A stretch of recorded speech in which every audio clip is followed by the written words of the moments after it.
War did not come to Westeros with men. In the dawn of days, the children of the forest fought the giants. But neither race sought to destroy the other, or lay claim to the continent. They couldn't. The children hunted and fought with dragon-glass arrows and spears, and the giants had only the branches they pulled from trees. Nor could both races fill more than one of the 7 kingdoms of today. Then the southern deserts coughed up a new race, the first men, who had crossed the narrow sea over the Arm of Dorne. Unlike the children and giants, the first men lived in huts and villages and farmed the land to eat. And there were so many. As the numbers swelled, men needed ever more fields and timber. Of course, they saw that the great forests could provide both. When they cut into the deep woods, however, they stumbled on a strange sight. A white tree with red leaves and a face staring back at them. At first, they were afraid, but the face never spoke, even when the axe bit into it.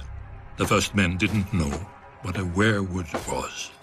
They didn't know that a weirwood grows forever if left in peace, or that the native children believed their spirits went into it after death.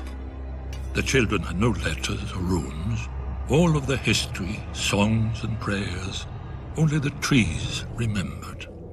When the children looked at the cleared fields, they saw not white stumps, but their ancestors now lost forever, with their bones stolen to line the invaders' walls. Driven mad by grief, the children attacked. The first men had never seen a weirwood, but the children had never seen bronze. Their dragon-glass arrows glanced off the first men's shields, and their armor of woven bark split beneath the first men's swords. As the war raged, the children resorted to the one advantage they had, the magic of their old gods.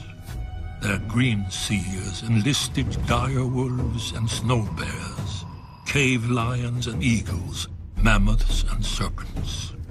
In return, the first men cut down and burned every weirwood they could find, fearing that the children would spy on them through the faces in the trees. The children became desperate.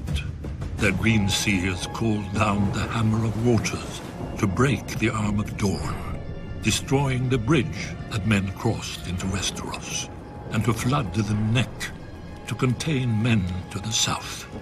But the first men would not be stopped. Fearing extinction, the children combined their powers for one last spell that would save their people and their land from the invaders. By themselves, the children were too few to resist the onslaught. But if they could turn men's numbers against them? After hundreds of years and untold death and destruction, the wisest heads of the children and the first men finally prevailed. The children couldn't win this war, and the first men didn't want to win, fearing the cost of victory. Heroes and rulers on both sides met upon an isle in the God's Eye to form the pact.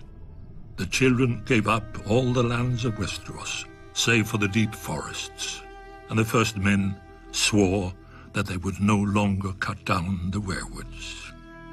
Thus ended the Dawn Age and began the Age of Heroes. Yet after the dawn must come the night. The great evil that the children unleashed in the war returned centuries later, and only an alliance between the children and men defeated it. Now it comes again, when the children are a shadow of what they were, and men have long forgotten. But the trees remember, and Brandon Stark must learn.